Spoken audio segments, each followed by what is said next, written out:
and their rotations go really well, they should be able to get a huge gold advantage and possibly level advantage, and this should translate to harder team fights for Phoenix. They are the roaming team as well. I mean, I think their roaming is definitely better than Phoenix's, and we've seen that all 3 games basically due to Jax. Right. But the cracks definitely showed last game. So who does Phoenix pick up as their hard carry here, you think? Or do they even go hard carry? Do they like solo safe Warlock and run something else?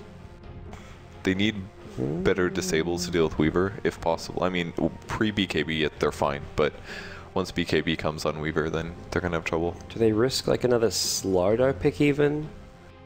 Like as a BKB kind of carry that doesn't need too much farm? It's not, and it's good against the Weaver. It looks good, but it looked iffy the other game. Like, I like the hero, but I think there's probably a better solution. And they probably had that other game still fresh in their mind, like, oh man, we don't want to pick Slardo. They might just pick up the gyro. I think that's pretty good. Bristleback. Okay. Yeah, I like that. It's a BKB hero that can be on the front lines pretty well. If they're 5-manning, it's a hero that doesn't need that much farm to be useful. He's survivable. His damage is lower than a typical carry, but it's more open to slight positioning mistakes that will end up happening versus Weaver. I think this is a good choice, but I would like to see him build full semi-carry, maybe Vanguard SNY. What do you reckon, Blitz? I feel like if he goes for that build, the Bristleback is going to be relatively hard to kill. The Shadow Demon and the Pugna, if they're both supports, aren't the best heroes against the Bristleback, is they just kind of... They throw sticks at you. That's what the animations look like. It just doesn't look very powerful. And the Leshrac, if you know, the Bristleback is facing the other way, a large portion of the damage gets negated. The Omni Knight, though, that's a pick that I kind of like because you can do the heal bombs early on, right, where you just send the Weaver in, throw the heal on top of it, and it feels like that's kind of a comfortable combo for them. The Omni Knight plus the Weaver, where you can kind of play the Weaver a lot more aggressively than you typically could because of the repel. Yep. Is this a situation where the Weaver might even get an item like a Diffusal Blade to deal with the Warlock Golem? Is that I don't think so. No, you don't think it's worth going for the Diffusal Blade? Slash his way! Yeah. Maybe. That sounded really good. I don't know. I like the idea of weird orbs on Weaver now. The thing is, though, if you go for that, I feel like you really severely lack for damage. And against, for example, if you fight against the Bristleback and you focus all your attention on the Warlock, how in a million Bristol has no mana to spam his quills. If you just rush the, you want to rush the Desolator again, I think. Yeah, I think you go for the Deso because you can just Deso down the rocks. Exactly. If the rock's ever there and you're like, there's no heroes nearby, just start hitting the rock. You'll kill it pretty quickly with Deso. The Omni can just throw down his ultimate as well, so they have ways actually to deal with the rocks this time. Yeah. Yep. I keep wanting there to be people to build different orbs on Weaver, but it's just Desolator. It's just so much better in almost every situation. It's a cool idea. You can counter silence with it, but I think they're right. The Deso will kill the Golem very fast. It has really high regen, so minus armor is good. And if he ever does find the Warlock channeling, he needs to kill him fast. Diffusal Blade's like a low to medium damage item, whereas Deso's just maximum damage. And March is probably going to farm up his Aghanims relatively fast, and after that point, Diffusal on just one Golem and still having a Golem around is still pretty... Yeah, it feels pretty bad. It's almost like the build-up for Warlock counters the Diffusal Blade purchase anyway, because he's going to end up having 4 Golems by the end of the game anyway, so... At the end of it, that Diffusal Blade feels real bad, just killing 1 Golem out of 3, or out of 4 total, so... Definitely. All right, well, with that, guys, do we think anybody won the draft specifically? We feel like it's pretty even? I think MVP Phoenix's lineup is a lot easier to execute. I feel like less has to go right for them to win these team fights because the way that I always look at fights from a casting perspective is I try to play them in my head really quick and say, okay, what is the easiest way for X team to win a fight, right? For MVP Phoenix, all they have to do is make sure they get the rocks off. Like, that's the only thing. The Disruptor ult, it helps. Not that necessary. The Queen of Pain ult, you know, is going to land because he's going to throw the Queen of Pain ult down first and then blink in. So I feel like it's just easier for MVP Phoenix to execute this draft. But I feel like Hot6, they had to know the Warlock was coming, so I feel like they're not completely caught unawares by this. Right. God's opinion on who won the draft? I like Phoenix's draft better, but every time I see Hot6 with these weird drafts and picks which I feel don't normally work, like the last time with the Omni Knight, the Bounty Hunter, I was expecting to be like a decent pick, but it worked way better than I thought it would. Hot6 seems to make these weird things work, like the support Pugna, the offlane Omni Knight, but on paper, looking at it from the outside, it does look like Phoenix have the better draft. Yeah, and I think Jax is on a hero that can't do as much as roaming as he normally can, so I feel like it's looking like a Phoenix draft. All right, guys. Well, this is Game 4 of the Grand Finals of the SEA qualifiers. Your casters will be Blitz and Gods. Take it away, guys. Alrighty, here we go. MVP Phoenix looking to stay alive here in the SEA Grand Finals. They have mixed things up here. The March Warlock does put KP into the offlane. They're going to get a fissure block onto MP. There's 4 Phoenix heroes here. They're looking for a first blood, and they're going to get it here. MP completely blocked in, denied by Pugna. Oh, Hot6 salvage that situation. They will still lose both bounty runes, it looks like, but no first blood going the way of Phoenix. Yeah, and that's actually the right move by them because they realize there's no way we're going to help them in time. Your block is going to last for too long. Just go all in for the deny, because if we lose both the bounty runes and we give up the first blood, we're kind of just sacrificing part of the laning phase already. And I feel like that's where MVP Hot6 have kind of had the better of them this entire, I want to say tournament, I guess, is the laning phase. Because, I mean, they're 4-1 against them if you extend the series out, right? And it feels like in all 5 of those games, even the one they lost, they had a significant advantage going into the mid-game. Yep. Oh, 4-2 now with it was a 2-1 series in the winner bracket final. Oh yeah, that's right. Yeah. That's right. Still very much favored towards the Hot6 way. And they're looking for another fissure. This is a full-on aggro trial, and they've left March solo against the Omni Knight. It's a pretty good matchup for a Warlock, especially being able to just zone out, rush something like Phase Boots here if you want to, and really try and bully the Omni Knight as much as you can. This is going to be way too hard for the Omni Knight to deal with 1v1. Last time, he had the Witch Doctor with him, Jerex, being able to secure the lead, but this game it's not going to be the same as they're going to get aggro tri-laned. In some ways, this kind of makes things a little bit easier for MVP Hot6 because all they have to do is try to get a kill or 2 and force some sort of rotations. You're noticing the Omni as well kind of just giving up on it and saying, okay, I'm going to go for this repel one because I have to be more useful later on. Whereas the last time I felt like he went for the Degen Aura because he felt like he could actually contest the lane. Yeah. Well, I guess you're against a melee hero as opposed to a range hero is the other big difference there. But the problem is this top lane doesn't really have great kill potential. You disrupt into a support Pugna Blast and a Weaver Shikuchi in. There's no real follow-up stun or slow for the disruption. Yeah, I'm going to agree actually with you on that point as well. I think that the kill potential for MVP is incredibly low. The Weaver early on doesn't really do much. You do need some measure of levels to be able to kind of contest. And you have to be so careful with the Weaver as well, because if you get caught with the Sakuchi down early on, you go down so quickly. Yep. It feels like MVP Phoenix have a good setup for the top lane as well as bottom lane, and mid lane, Queen of Pain versus Leshrac should just be a somewhat even matchup, although for now Leshrac is doing a lot better as far as CS goes, but that's something which should probably change over time and just kind of even out. There is the roaming potential of an Earthshaker as well for the Leshrac to worry about. Especially with the Earthshaker, they're at so much pressure, and MP should do just fine because he can just spam that Lightning Storm off, but he has to be careful of getting on the low ground because Kyo can just blink behind him and instantly initiate on him, and the potential for death is there for him. Dude, that's nice from Kyo. He stands off to the side so he doesn't get hit by the Lightning Storm off of the creeps, although he does end up taking that one as well as a couple right clicks from MP beforehand. But he has a regen rune, so he's going to heal himself back up. Bottom lane, March just bullying Sunbeam back. He's going for the kill with boots. Won't chase any further, though. Down at 67 HP, and that's going to be a fountain trip for Omni Knight, I imagine. He is looking to leech a bit more XP, though, in the time being. March with phase boots is not someone you want to mess around with as far as staying in this lane. And MVP Hot6's lineup as well. There's not much an Omni can do to help this top lane, as if he were to rotate bottom lane, looking for the chase. March trying to phase boots through and get that kill, but won't do so. Unable to get it, but he might actually catch it on the back end as Sunbeam's finally going to show himself, and will March actually commit for this? I mean, he could maybe get it while taking the tower. Top lane, though, defensive disruption keeps Pugna alive. Only a little bit longer. KP. This time around, they do get the first blood. As Omni Knight finally decides, enough is enough, I'm going back to Fountain. He's not hanging around this lane anymore. This top lane, though, is suddenly a success for MVP Phoenix, as they do get first blood. And it's on Bristleback of all heroes, the ideal target.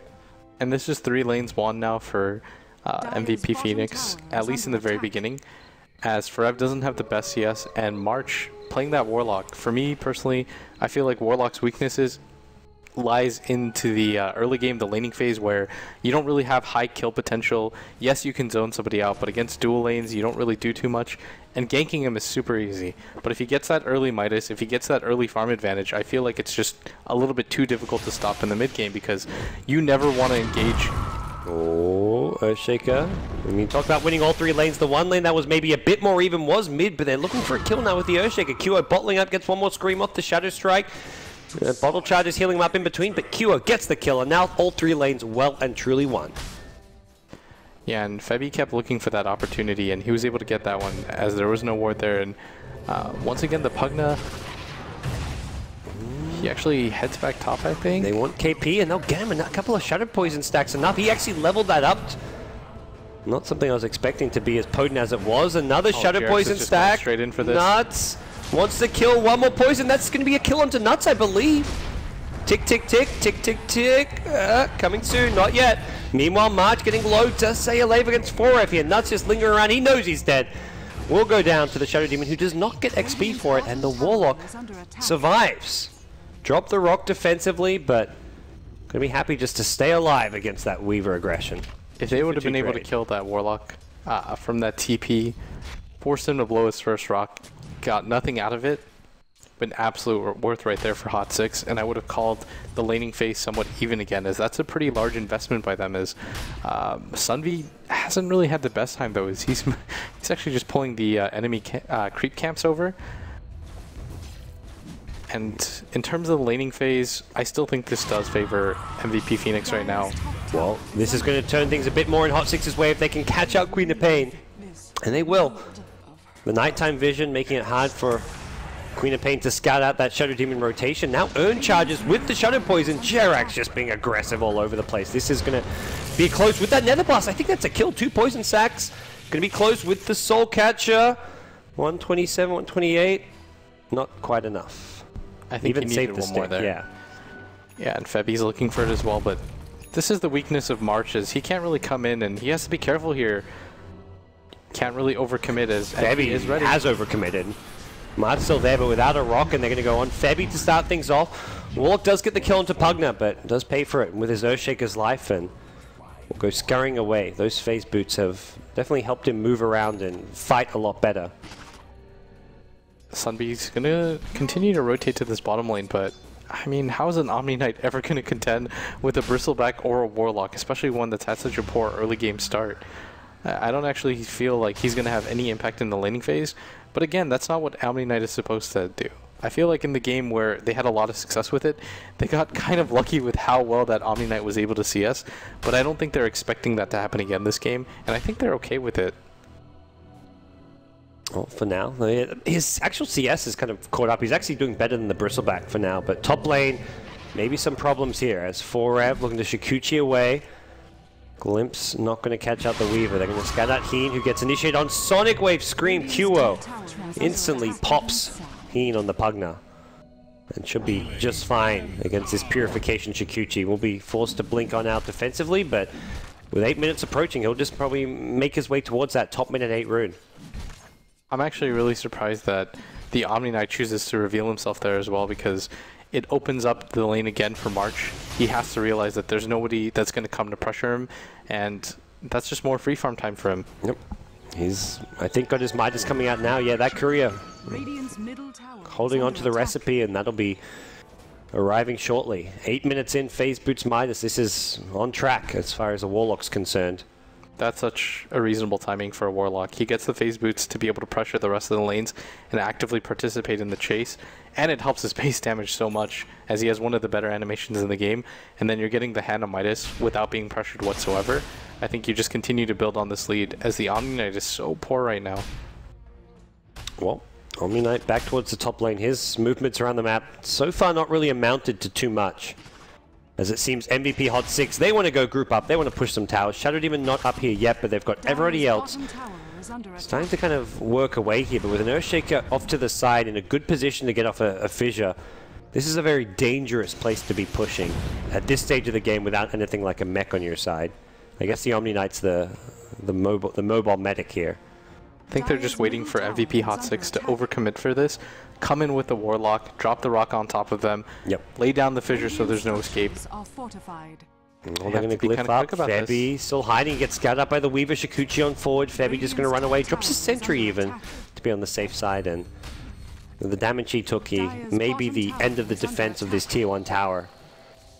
The Swarm going to completely airball. Does buy time for the next creep wave to come in and start chipping away at this top lane, though. Yeah, but in this mid lane, This is not worth it for Hot6. Surely they can actually give up that tier 1 tower.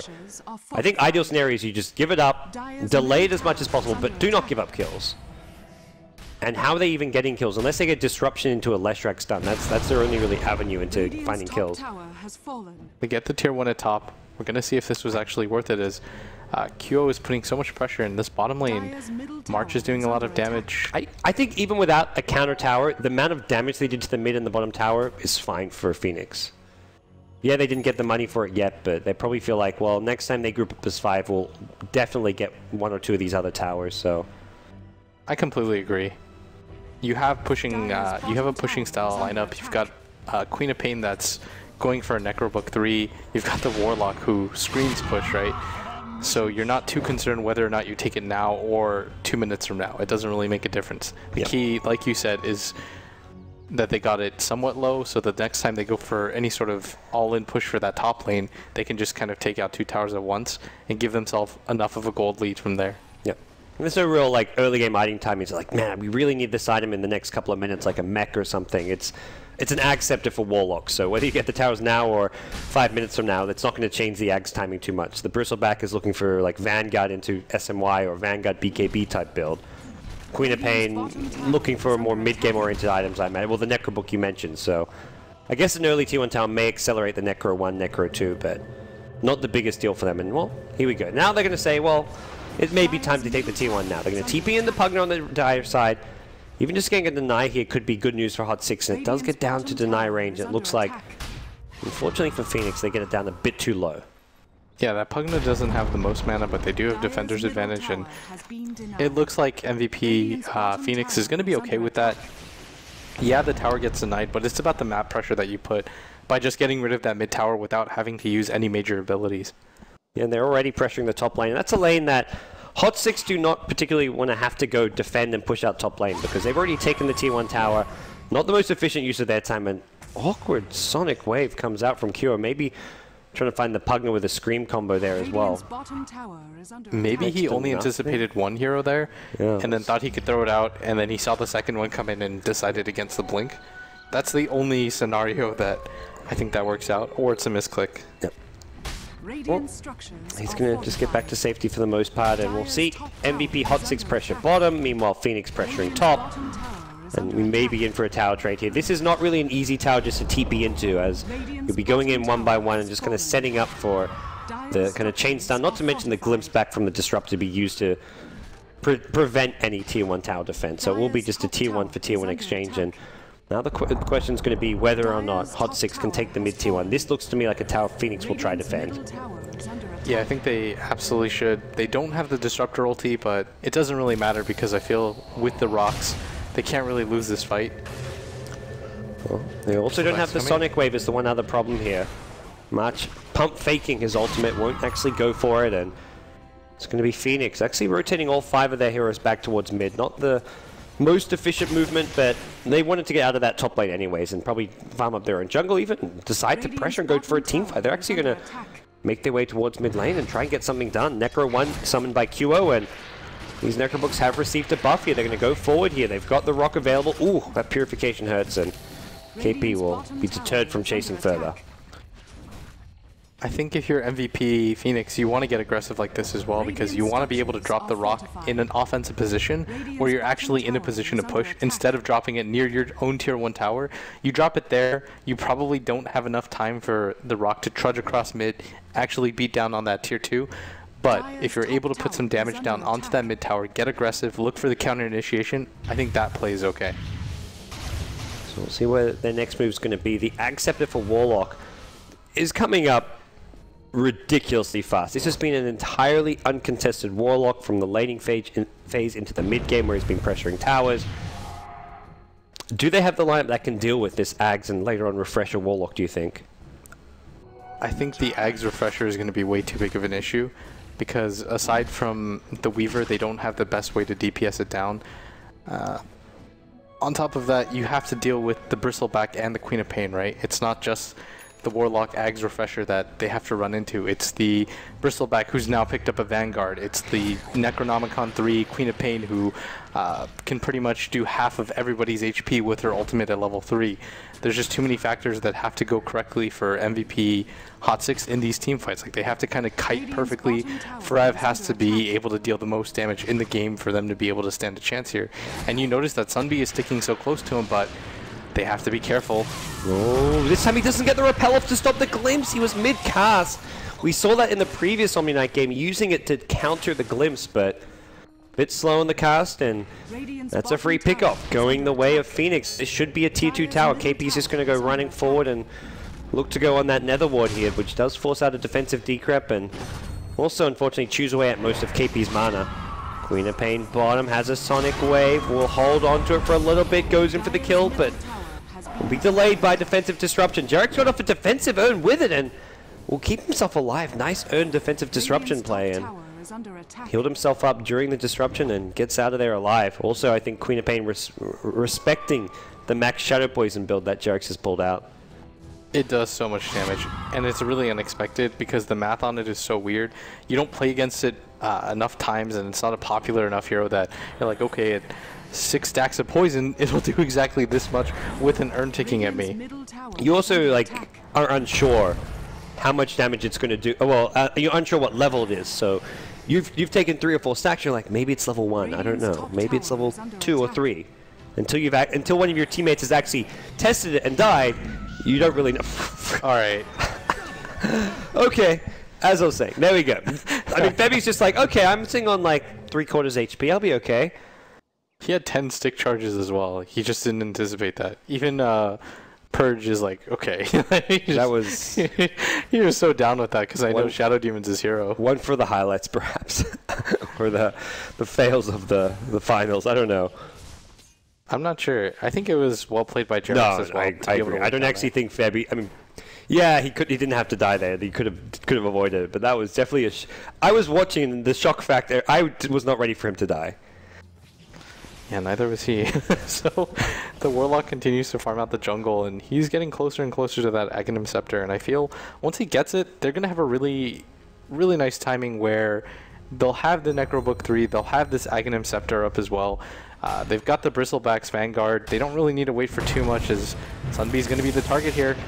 Oh, Static Storm Kinetic Field locks him in place as well. Well, they need an Echo Slam. Doesn't look like it. Just the Totem will be enough, and that means they've still got all their ultimates outside of the Static Storm if they want to apply some pressure and push, which they seem to be doing. Bristleback at top lane, fighting the Weaver, almost killing the Weaver. 1 or 2 more quills, he gets a goo, but the Shikuchi comes back online. KP playing very aggressive up here, has a lot of quill spray stacks onto Forev. He's going to go for the TP out after the stun misses. Nicely played by him. Yeah, and Forev has not had the best game, as he's being chased out by a Bristleback with no detection, just through the sheer power of, I'm going to run at you until you run away from me. And the right clicks are enough to deal with that. That's an awkward ward on the ground. Yeah, he's not going to get a Deso first this game. He's trying to go for the BKB because of how many consecutive fights they've lost, and especially with how the laning phase went. I don't think he can afford to go for one, but this kind of feels like a game-losing BKB to me. It's not something that I feel is going to save their lives. Oh, they're going to lead with the Fissure, follow up with the Infernal. Sunbee gets the GA off just in time to save Heen, who's on the back foot, but the Sonic Wave blinking from Kuo finishes off the 1 kill. They want Jerks as well off to the side. Doesn't look like they'll find him initially. Fissure may be out of range, but Kuo still in this fight, looking to get a bit more damage here with the Necrobooks. Doesn't look like they'll find it. Fissure from low ground to high ground. The Echo Slam comes out as well. Used mostly defensively. Sunbee on Omni Knight goes down, and Febby still alive and kicking. Has to deal with this Weaver. Won't be able to do so. A 2-for-1 trade, possibly a slight overextension as Kuo in trouble as well. No mana for a blink, misses the stun. Won't matter. 2-for-2 trade, and KP in some trouble here. He's on the run as well. Could look for the TP out. Doesn't look like that's going to be the plan just yet. He's still just going to run straight towards his teammate in March. He'll throw out a heal, and Forever will give up the chase. Maybe a slight overcommitment coming out from Phoenix. Oh, blinking into their base wasn't a slight overcommitment? The problem is just Kuo things. They just overestimated how strong they were, and the Leshrac does do a fair amount of damage. and they need the bristleback into the front lines, being able to tank up most of that damage. Because as you saw, MVP, they don't have the best way to chase, as they have 0 reliable disables. Like, you can use the disruption into the Leshrac stun combo, but against a bristleback, even that isn't very effective. Alright, well, see where Phoenix moves next. They kind of have to play around these long cooldowns in Sonic Wave as well as the Chaotic Offering, so could go for something at most like a smoke pickoff, but they probably don't want to go for a head-on team fight for some time, or at least another minute before those ultis come back up. That is the one bright spot for Hot6. Like, they're not in the worst position because MVP, Phoenix are kind of beholden to their cooldowns, right? And they might even, oh, they just miss him. They saw him at that medium camp, and then he like blinked from the medium camp to that big camp, right past them. That was just unlucky timing. This is such an awkward fight that's about to happen. Oh, the glimpse back on the MP. He ain't going to be the one getting caught up, but the Purification does a lot of damage. QO getting low, MP cannot finish off the kill. They're going to get the one onto the Pugna now, and KP in the front line is doing big damage.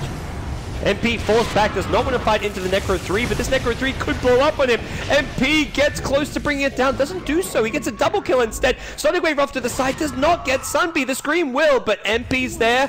Has a Lightning Storm as well as Pulse Nova, needs vision to use it. QO blink out, not in time. KP is marched forward, but this does not look like a fight he's going to win. He feeds away his life. Leshrac gets a lot out of that fight, as does Jerax, who is on a mega kill streak, by the way. 2,000 gold swing. You mentioned an awkward fight, and especially without the Sonic Wave and Chaotic Infernals at the start of the fight, it was very difficult for MVP Phoenix. Yeah, I think they overcommitted for the Pugna, and he got healed, but KP is still on top of him.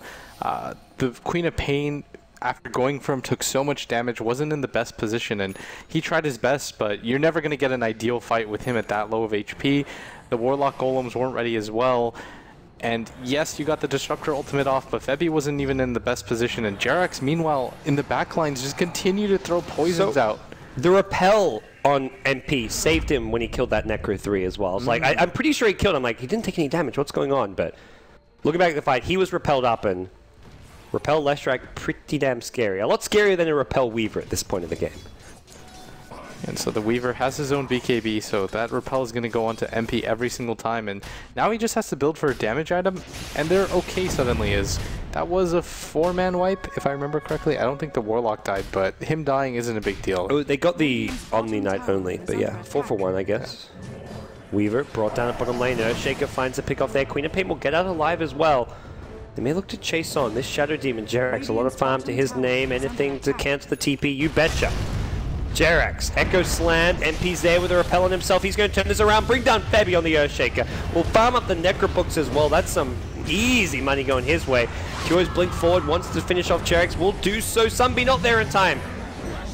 And now they want Queen of Pain. They want the punish, and it looks like they'll get it.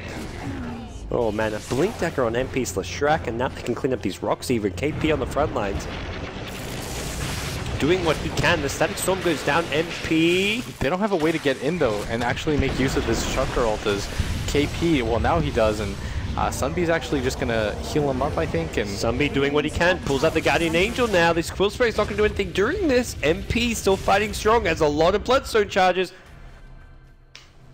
and they don't kill off Leshrac. Forev though is coming in, and Nuts is trying to get out, as both sides are going to get out of this as they realize that that isn't a winnable fight anymore. But that's a 17 charge Bloodstone Leshrac, and he'll respawn instantly with Boots of Travel for the next fight, as I believe it's 1 per level. I'm not sure, they might have changed that, Kevin, with how Kevin would be the person I would ask for that, how the Bloodstone interaction works in terms of how long it takes for you to respawn. It's an incredibly low amount of time. Can we agree upon that? Yep, he's respawning quickly is the word I would use. All right, so Kevin's, yeah, he's giving me some gestures that I can't repeat here, as he's really satisfied to see the Ags rush on that Shadow Demon. Oh yeah, this is a high impact Shadow Demon in this game. I mean, the Max Shadow Poison has proven its worth, and right now, MVP Hot6, they've pulled their way back in this game. We haven't seen that big team fight out of the Ag Scepter Warlock. It's weird because before it, things were going just fine, but as the game has developed, Hot6 have kind of picked up their items, found their I think more than their items, they found their levels. Like having level 4 Repel and Leshrac in these team fights has been brutal. More than that, I think it's also that they're kind of fighting around the Warlock timings, and they're making it a little bit useless, because if you noticed, MP runs in at the Warlock. The Warlock isn't sure what to do because he doesn't want to just throw down both golems onto the Leshrac, who's in full position. He's got his whole team behind him, but at the same time, you have to make a stand somewhere. So he drops both Warlock golems, isn't able to do much because none of his teammates are really in position to take advantage of it, and that's the issue with the Warlock. That's the one downside. Otherwise, you'd see him in every game, is that he's very timing based, and that timing, it's not a huge window, right? Because the cooldown on it is so large that every team always knows when that's up. Yep. So it's so difficult to fight around, and you're just seeing that right now is even if Hot6 lose one fight, they just tell themselves, get into another one. Like, they don't have their spells up, and they're such high cooldown. They haven't even been losing that one fight. The last two Infernals, it feels like you can mess with the Warlock timing by trying to force out a bad ulti, which is exactly what happened with the last one, and the one before that when they dived into the enemy base. QO, nice dodge on the stun, has another blink soon. Is there any follow-up to this? Blink out, and he will make it into the trees. Stun could go blind. MP doesn't find it. If he does hit that stun, I think they are able to kill him. They should have enough damage with just one or two more poison stacks, and they've got the entire team filing in. And look at how poor that Omni Knight is, but it feels like he's played a lot better than the Brood game because he's in consistent position and he's hitting so many of his spells in the proper timings that I feel like his laning phase didn't matter so much, and I think that was the plan here. Oh, this is a big kill. They can get, where's the Omni Knight? He's nearby, but the Static Storm's in the way. Great Infernals this time. He gets the Leshrac kill, but it's an instant respawn. Sunbeam's not a hero you want to lose. He'll pop the Guardian Angel, maybe somewhat preemptively, but you have to do so to save his life. KP on the low, bringing life drain by Heen, who's going to now get down by the Queen of Pain. QO wants this kill, will be a defensive drop from Jerax, but it's going to be a chaotic Infernal waiting for him, and this is suddenly being turned around pretty decently for Hot6. That Leshrac Weaver duo didn't really have an answer for Leshrac a second time. Too many Bloodstone charges going his way, and Weaver just, everything was thrown at the Leshrac, so Weaver just had free reign over that team fight. That's a 12-second Bloodstone again, or a 12-second charge. Oh, I don't know why I keep saying second. That's a 12-charge Bloodstone onto the Leshrac. He's picked up a Mystic Staff for himself as well. And now the fights just get even more difficult, and that's something they have to always contend with, is that every single fight that they lose, it just makes it so much easier for MP to get back into these fights. And it feels like you're fighting 6v5 every single time because you have to devote so much to killing the Leshrac. They had to use 2 ults there, the Queen of Pain one on top of the Disruptor one, just to get the Leshrac out of the way. He instantly respawns. Now he's got the Aegis on top of that. How are you going to kill this guy 3 times in a single fight? And just doing this around the cooldowns again. This has been the Hot6 game plan for the last 15 minutes. They've had this big gold swing go their way because of their ability to fight around it. It's only a 4,000 net worth lead, but suddenly they find themselves in a position where Leshrac has an Aegis, has picked up a Mystic Staff, Boots of Travel, 12 Bloodstone charges. They're looking fantastic. And do you think this is the Octarine core coming out for Leshrac, or is he headed somewhere else? I'd kind of like to see him build the Hex. The Octarine core is okay. The BKB would actually be, in my opinion, the best possible choice, right? What's killing him right now? It's the Earthshaker on top of everything that the Queen of Pain throws down and the Disruptor. Static Storm, yeah. Yeah, I think it's the Static Storm that's doing the most possible damage to him. Guess he feels he has Repel, but it's not reliable, though. I agree. It's not reliable, and I'd lean towards BKB. He ain't going to get found here in the river. Maybe chased down. They're going to go for the Netherwood instead. Now looks for the TP out. Febby, there to cancel it. That's a freebie for Phoenix. They'll take whatever they can get right now. That was like the most optimistic TP I've seen. He's like, well, if this works, I'm going to be happy. If it doesn't, eh. He could have just kept running. They weren't actually chasing him. They were focusing down the Netherwood. He's like, oh, I gotta save my Netherwood. This ward. Let's decrep it. Let's just like mind game them a bit. It's the mental games coming out, trying to get in their head and just frustrate them, perhaps. 100% not worth. If that's, I think that might be a Shiva's, but even a Hex. Oh, okay, he's going for the Octarine core. Okay, that's fine. It's still, I mean, more HP, more survivability, more mana to throw spells around. Yeah, I'm going insane. He's got an Aegis. I think this is a fine pickup. Yeah. If you didn't have the Aegis, maybe go for something that would have given you a little bit more tank or better initiate. But I think if you have this Aegis right now, you're going to hit a timing where they're not going to try to go on you for once in a fight. You're not going to be targeted, and so you can just kind of sit there and deal as much damage as you want. We talked about what's killing him. It doesn't really seem to be the physical damage, so it's not like he needs something like a Shivers or extra armor just yet. At some point, maybe the Quad Infernal. The blind stun. Wow, nicely played. And QO BKBs, but it's too late. Brought down. MP making plays. And they're drawing a line straight for this bottom lane because they realize the Queen of Pain goes down. She uses her BKB as well, and she needs that to be able to survive. And I think that MVP Hot6 will be okay with this fight. Is you've got the travels up on the Leshrac as well. He's got the Aegis on top of that. Need to defend or they're going to lose this bottom lane. Starts with KP and then they bring everyone else back. Up to the high ground we go. That's a repelled Aegis Leshrac. You do not want to mess with him. And here's the high ground ability of MVP Hot6. Oh, there's a refresher though. Warlock's timing has come online. They've got the Quad Infernals. Down go the first lot, down go the second lot. They're going on MP, but he's still fine. Sunbee has the Guardian Angel. They're just going to tear apart so fast. And there goes what? 9K in net worth that went to absolutely nothing. With those Infernals or like something else I'm looking at here? They were paper mache versions? Perhaps. I'd believe it. And that's one of the things when you get the Ag Scepter, it does make the Infernals have lower base HP, and Leshrac has spread damage. He works great against that. We were so excited for a second, and then they disappeared. I thought he'd go more for the backlines, but dropped them just on a Leshrac, and Leshrac is still full HP. He also life steals off of them with the Octarine Core.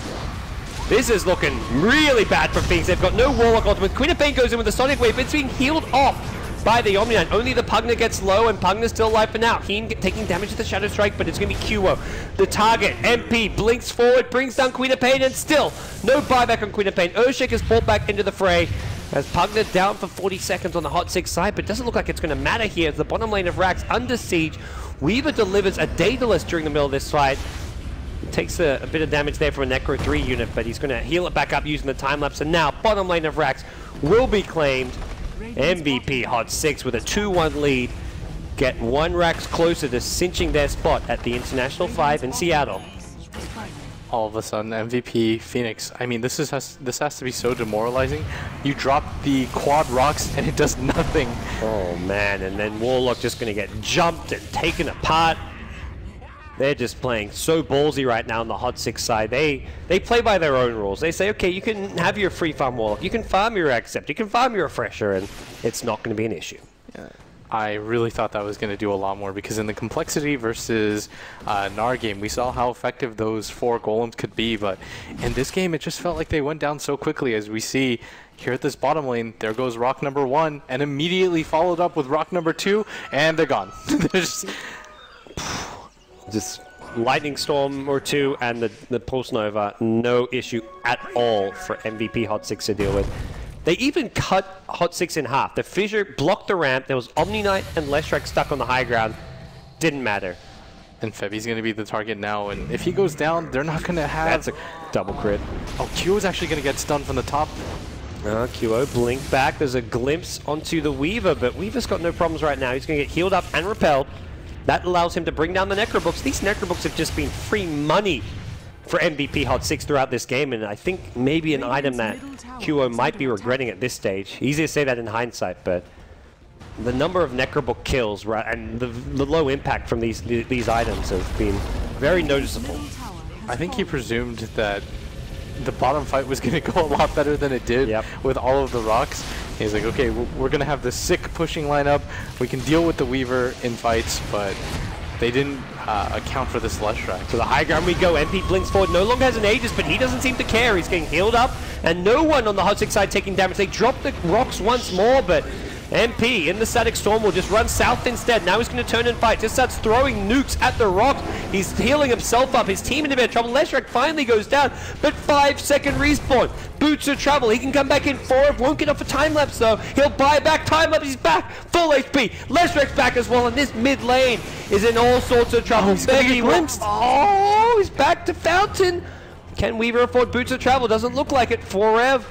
Marches forward. Leshrac cannot get in. Actually, sorry, what am I talking about? He actually used so Boots many of Travel crits in a row. 4-Rev puts 4 MVP Phoenix heroes on the sidelines, and with that, it looks like mid lane of Rax going down as well. Warlock, nothing really at his disposal. Now he's going to get purged up, disrupted. Couple poison sacks already, maybe a couple more coming soon. Purification is there. That's a dead Warlock. Buyback from Disrupted. All he can maybe do is try and find this kill on the Shadow Demon, but even that is not going to be easy to do. Will manage to get it. But meanwhile, Weaver just whittling away, turning the Radiant base into smithereens as the mid racks is taken. Buybacks come out from Phoenix, but it's looking all over here. Leshrak's finally arrived once again after being glimpsed back to the fountain, and with Leshrak here, I don't think there's anything Phoenix can do, Blitz. Yeah, he's finally made his way down here. We kind of forgot about him in this fight, but Mega Creep should mean the game as they don't have both the golems to deal with this. QO is going to come in with the BKB. Vebi's coming in as well, but they just don't have the damage right now as the Leshrak is dropping a little bit low, but Vebi, he's going to get taken out, and they just don't have the damage to deal with this Leshrak at this point in the game. The Decrep blocking the bristleback damage, and with that, Mega Creep's about to be claimed. GG is called, and Hot6 will be your Korean representative at the International, winning the SEA qualifiers. Meanwhile, MVP Phoenix will be playing and battling their way through the wildcard matches. And what a way to end things here. It looked like maybe Phoenix were going to be forcing out a Game 5 march at all the farm in the world on that Warlock, but in the end it just didn't even matter. It just came down to MP, the way that he itemized, ignoring me and going for the smarter build, and it just felt he was unkillable. He did so much damage to all of these Warlocks.